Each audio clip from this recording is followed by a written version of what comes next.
السلام علیکم ورحمۃ اللہ وبرکاتہ۔ قرآن حکیم کے 10ویں پارے کی تفسیر کا خلاصہ پیش کیا جا رہا ہے۔ سورہ انفال چل رہی ہے، جو 9ویں پارے کے آخر سے شروع ہو کر 10ویں پارے کے روبو تک چلی گئی ہے، پاؤ تک۔ ابتدا میں یہ بتایا گیا کہ پکے مومن کون ہے۔ پکے مومن بتایا گیا کہ جن کے اندر 5 اوصاف ہوں وہ پکے مومن بتایا گیا۔ انما المؤمنون الذين اذا ذكر الله وجلت قلوبهم وَإِذَا تُلِيَتْ عَلَيْهِمْ آيَاتُهُ زَادَتْهُمْ إِيمَانًا وَعَلَى رَبِّهِمْ يَتَوَكَّلُونَ الَّذِينَ يُقِيمُونَ الصَّلَاةَ وَمِمَّا رَزَقْنَاهُمْ يُنْفِقُونَ أُولَئِكَ هُمُ الْمُؤْمِنُونَ حَقًّا۔ یہ حقیقی مومن ہے، پکے مومن۔ پہلا وصف، جب اللہ کا ذکر کیا جائے تو ان کے دل دھڑکنے لگے۔ اپنے دلوں کا جائزہ لیں، کبھی ایسا ہوتا ہے کہ اللہ کی یاد آئے تو دل دھڑکنے لگے؟ اگر ایسا نہیں ہے تو پھر اپنے دل پر نظر ثانی کریں، دل میں کہیں نہ کہیں گڑبڑی ضرور ہے جی، اور اتنا ایمان موجود نہیں۔ اللہ کا ذکر کیا جائے تو ان کے دل دھڑکنے لگتے ہیں۔ ایک وَإِذَا تُلِيَتْ عَلَيْهِمْ آيَاتُهُ زَادَتْهُمْ إِيمَانًا، اور جب قرآن کی آیتیں ان کے اوپر تلاوت کی جاتی ہیں تو ان کا ایمان بڑھ جاتا ہے جی۔ اس سے ایک بات یہ معلوم ہو کہ ایمان گھٹتا ہے اور بڑھتا ہے۔ نمبر 3 وَعَلَىٰ رَبِّهِمْ يَتَوَكَّلُونَ، اور وہ اپنے رب ہی پر توکل کرتے ہیں۔ یہاں ظرف مقدم ہے، اس وجہ سے حصر پیدا ہو گیا جملے میں، اپنے رب ہی پر توکل کرتے ہیں۔ اور کل میں نے بتایا تھا کہ توکل کا مفہوم کیا ہوتا ہے۔ آپ اسباب اختیار کریں اور نتیجہ اللہ پر چھوڑ دیں، اس کو کہتے ہیں توکل۔ اسباب اختیار کریں اور نتیجہ اللہ پر چھوڑ دیں۔ دکان کھولیں اور اس کے بعد نتیجہ اللہ پر ڈال دیں، اس کو توکل کہتے ہیں۔ 3 الذین یقیمون الصلاۃ، جو نماز کی پابندی کرتے ہیں۔ 4 ومما رزقناہم ینفقون، اور اللہ نے جو انہیں دیا ہے اس میں سے وہ خرچ کرتے ہیں۔ خرچ کرنے کی کئی قسمیں ہیں۔ ایک تو فرض ہے، جیسے زکوٰۃ ہے، جو حولان حول کے بعد ہوتا ہے، یعنی سال کے اختتام پر ہوتا ہے۔ 7.5 تولہ سونا ہو تو اس میں 2.5% کے حساب سے زکوٰۃ نکال دی جائے۔ چاندی 52.5 تولہ ہو، اس میں سے 2.5% کے حساب سے زکوٰۃ نکال دی جائے۔ اور روپیہ اتنا ہو جتنے روپے سے آپ 7.5 تولہ سونا یا 52.5 تولہ چاندی خرید سکیں۔ اس میں بہتر یہ ہے کہ چاندی کو معیار بنایا جائے تاکہ فقراء کا فائدہ ہو۔ 52.5 تولہ چاندی کے بقدر اگر آپ کے پاس پیسہ ہے تو 2.5% کے حساب سے آپ زکوٰۃ نکال دیں۔ اس کے علاوہ بہت سارے صدقات اور بھی ہیں، جیسے صدقات واجبہ میں سے ایک صدقہ ہے صدقۃ الفطر، یہ واجب ہے، یہ امیر غریب سب کے اوپر ہے، جو بھی روزہ رکھتا ہو۔ تو اللہ نے جو دیا ہے اس میں سے خرچ کرتے ہیں۔ یہاں اللہ نے یہ نہیں کہا کہ تم کماتے ہو اس میں سے خرچ کرو، لا، ہم نے جو دیا ہے مال ہمارا ہے، تمہیں صرف امین بنایا گیا ہے، تو یہ امانت ہے۔ اور جس طرح امانت رکھنے والا کہے اور جہاں جہاں خرچ کرنے کے لیے کہے وہاں وہاں خرچ کریں۔ آپ اپنی منمانی سے مال خرچ نہیں کر سکتے۔ یہ تو ایسے ہی ہوا جیسے مال کسی کا ہے اور آپ بلا اس کی اجازت کے مال میں تصرف کر رہے ہیں، ظاہر ہے کہ یہ جائز نہیں ہے۔ کن کن لوگوں کو دینا ہے؟ آگے سورہ توبہ کے اندر اٹھ کے 8 مصارف بیان کیے گئے ہیں، زکوٰۃ کے اور صدقات کے 5 مصارف ہیں جو تیسرے پارے میں بیان کیے گئے ہیں۔ ذہن میں رکھا جائے کیا کہ سورہ توبہ میں زکوٰۃ کے جو مصارف ہیں وہ 8 بتائے گئے ہیں۔ ان 8 جگہوں کے علاوہ کہیں بھی آپ زکوٰۃ کو صرف نہیں کر سکتے، اور آدمی جب صدقہ نکالے تو صدقہ کہاں خرچ کرے یہ بیان کیا گیا سورہ بقرہ کے آخر میں کہ للفقراء الذین احصروا فی سبیل اللہ۔ نمبر 1، جو اللہ کے راستے میں روک دیے گئے ہیں اور غریب ہیں۔ جیسے کوئی عالم ہے، اب وہ مسجد ہی کا ہو کر رہ گیا ہے، مؤذن ہے وہ مسجد ہی کا ہو کر رہ گیا ہے، کوئی اور ذریعہ آمدنی وہ اختیار نہیں کر سکتا، اس لیے کہ 5 وقت کی اذان پر بالکل رائٹ ٹائم اسے پہنچنا ہے اور اذان دینا ہے، 24 گھنٹے کی ڈیوٹی ہے۔ اسی طرح جو امام ہے اسے 5 وقت نماز پڑھانے کے لیے آنا ہے۔ اگر وہ کوئی بزنس شروع کرتا ہے کامیاب ہو جائے تو اچھا ہے، لیکن اکثر ایسا ہوتا نہیں، اس لیے کہ بزنس میں پھنس کر کے پھر علم سے دور ہو جاتا ہے۔ جی، بہت کم لوگ ایسے ہیں کہ اللہ تبارک و تعالیٰ انہیں مال بھی دیتا ہے اور انہیں علم سے بھی نوازتا ہے۔ جی، تو للفقراء الذین احصروا فی سبیل اللہ، جو اللہ کی راہ میں روک دیے گئے ہیں اور غریب ہیں ان کو دیا جائے۔ آپ لوگوں نے مؤذن کی جیب میں کوئی ڈالا کہ نہیں ڈالا ہے؟ ڈالو جی، وہ قاری صاحب جو پڑھ رہے ان کی جیب میں ڈالو، الگ لے جا کر کے ڈال دو، ایسے ڈال دو۔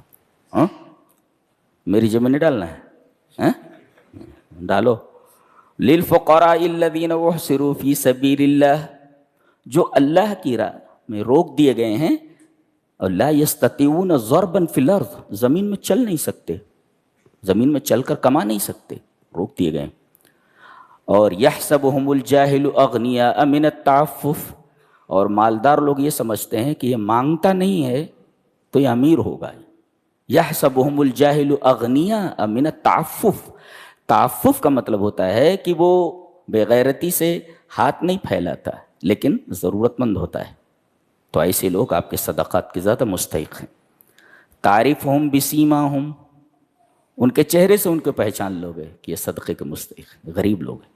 3، لا یسألون الناس الحافا، لپٹ کر نہیں مانگتے، دے بابا، ارے بھائی جاؤ، دے بابا، نہیں دے گا بولے نہیں دے۔ تو لا یسألون الناس الحافا، جو لپٹ کر نہیں مانگتے۔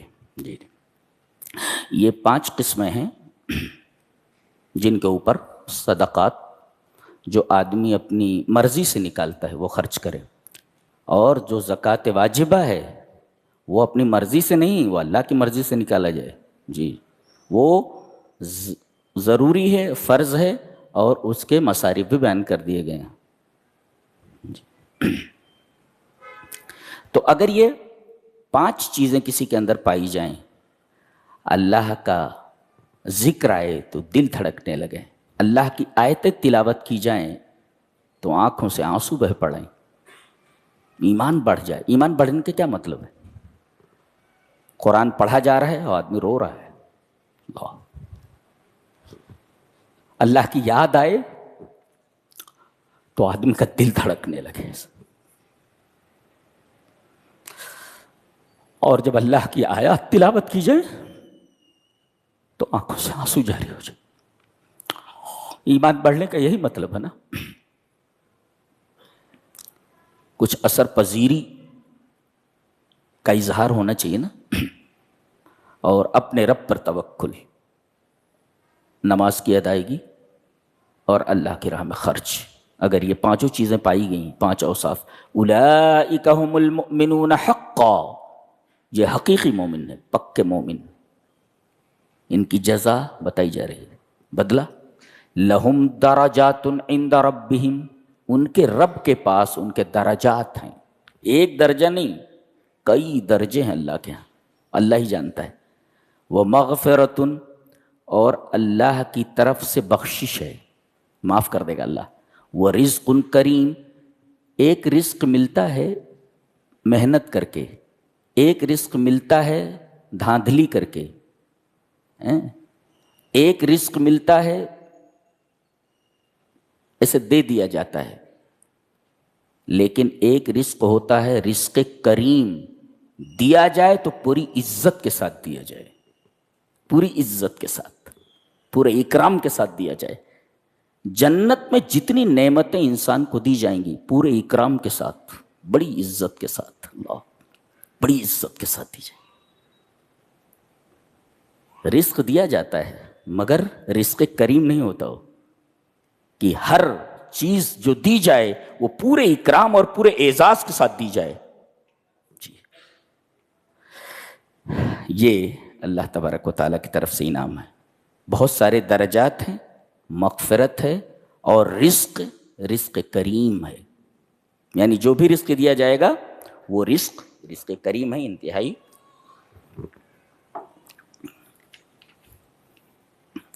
اکرام کے انداز میں دیا جائے۔ آگے بدر کا واقعہ بیان کیا جا رہا ہے۔ جی، بدر یہ پہلی جنگ ہے، یہ رمضان ہی میں، اسی مہینے میں ہوئی ہے۔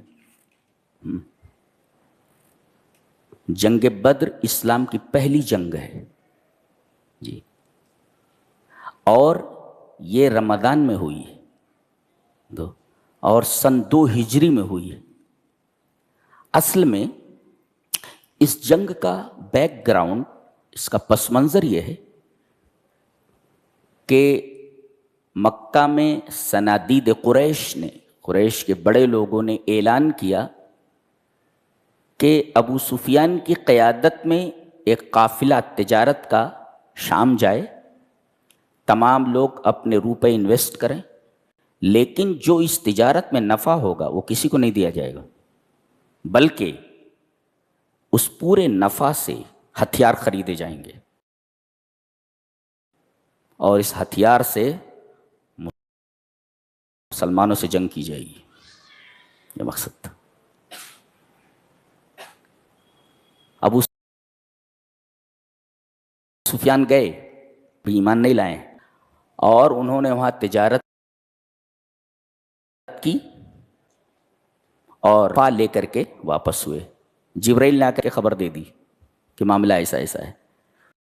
نبی کریم صلی اللہ علیہ وسلم نے صحابہ کرام سے کہا کہ چلو اس قافلے کو پکڑنا ہے۔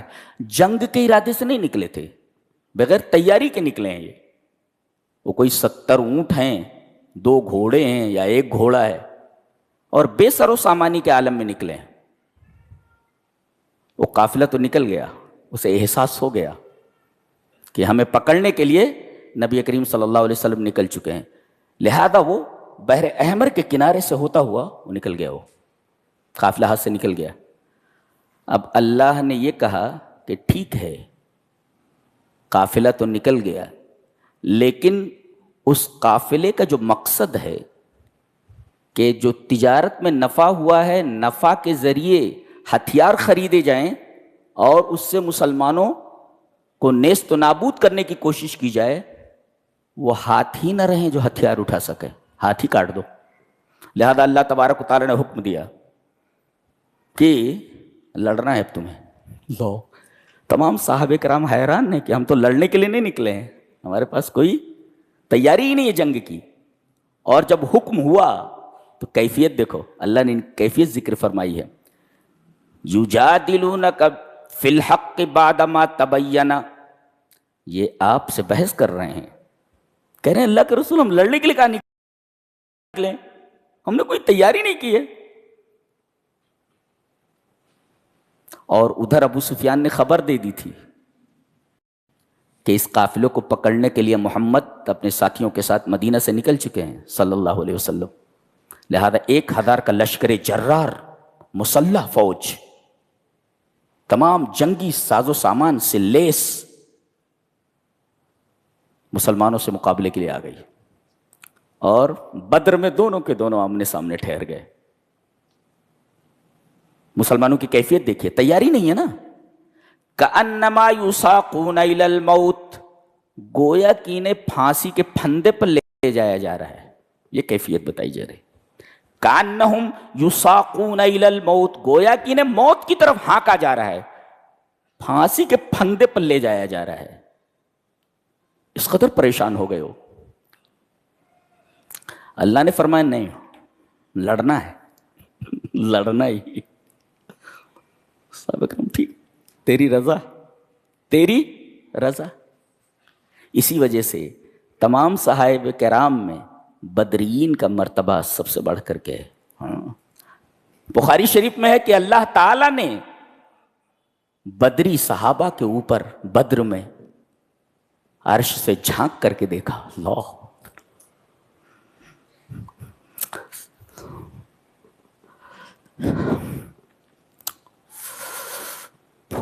ایسے لوگ بھی ہیں جنہیں رب تعالی عرش سے جھانک کر دیکھے، کتنا بڑا مرتبہ ہو سکتا۔ اور فرمایا کہ آج کے بعد یہ